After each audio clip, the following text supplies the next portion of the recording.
Hello, this is John from caveofprogramming.com. In this tutorial we're going to take a look at creating custom exception classes in C++. So you can throw objects of any class in C++, but since there is a standard C++ exception class, it probably is a good idea to derive your exception classes from that. Let's take a class called, create a class called myException. This should have a name appropriate to what it actually describes, the error situation that it actually is linked to. So you should call it something that enables you to tell from the name of it what kind of error occurred. But since I don't know for this example, I'm going to call it myException. And let's make that inherit from the class exception, the C++ exception class. Now, it doesn't look like it has a problem with this because I'm guessing IOStream includes the exception classes, but we should really include here, at least to make it explicit, even if it's not necessary in this case, the exception header. This could be called exception.h on your system. On mine it's just called exception, but it is a normal header file. As far as I know.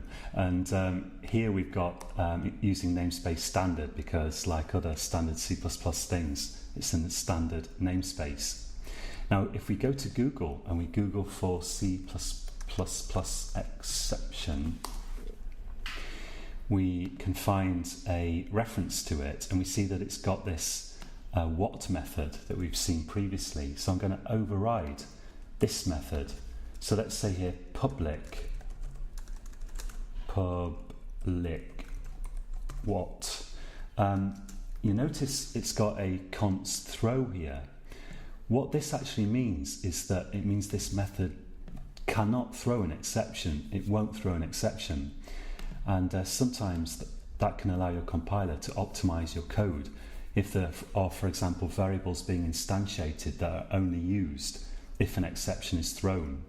And if the compiler sees that your method can't throw an exception, so the exception won't be thrown, it may be able to optimize away variables or bits of code that definitely are never going to be called. But arguably, that's probably bad coding anyway. And in fact, what const throw will do is cause your program to halt at runtime. So the disadvantages of it seem to me to outweigh the advantages, and I'd recommend not using it.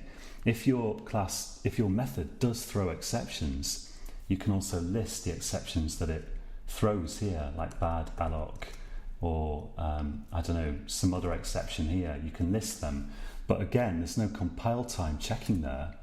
At least as far as I know, it's always runtime. Unless you're using some funky new compiler in the future. So it seems to me that it's better just to not have this here, and a lot of people agree with me on that. But nevertheless, I'll put it in here when I'm overriding this what method, just to be sure that I'm really overriding it, although I suspect not having that in wouldn't actually make any difference, but let's put it in there for consistency.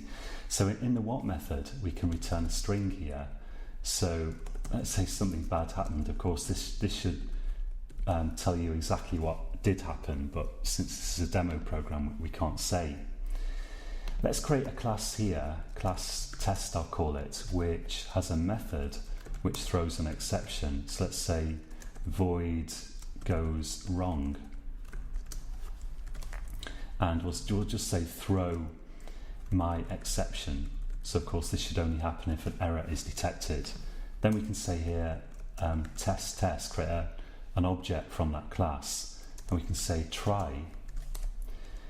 Let's call test.goesWrong, and we can say catch, and we should catch a reference, of course, to my exception here, as we saw previously. And we can now do cout e.what, like that. So let's see if this works. Hopefully I've not forgotten anything, and it says something bad happened. So pretty easy to define your own exception classes. This could also be just a function, of course, It doesn't have to be a method. It doesn't have to belong to a class. If we said here throw like that, and we run it now, so throw with empty brackets means it doesn't throw an exception. And then the fact that we try to throw an exception from a method that is said not to throw one results in a runtime error like this, which isn't good.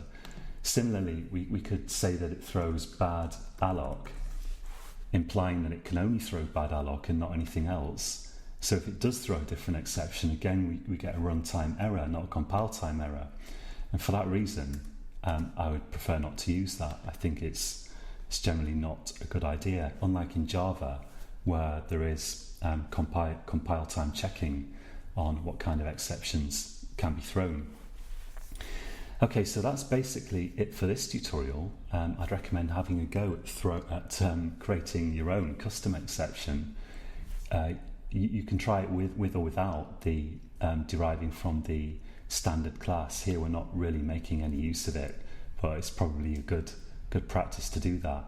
Another thing you might want to try is if you go to Google here, let's go to google.co.uk,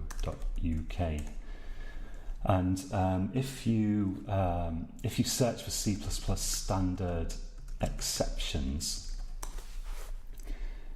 and you look up some page that lists the C++ standard exceptions or a good selection of them, it's worth trying to see if you can get your program to throw any of these exceptions other than bad alloc, which we've already covered. And if you copy any one of them and paste it into Google, it's pretty easy usually to find sample code that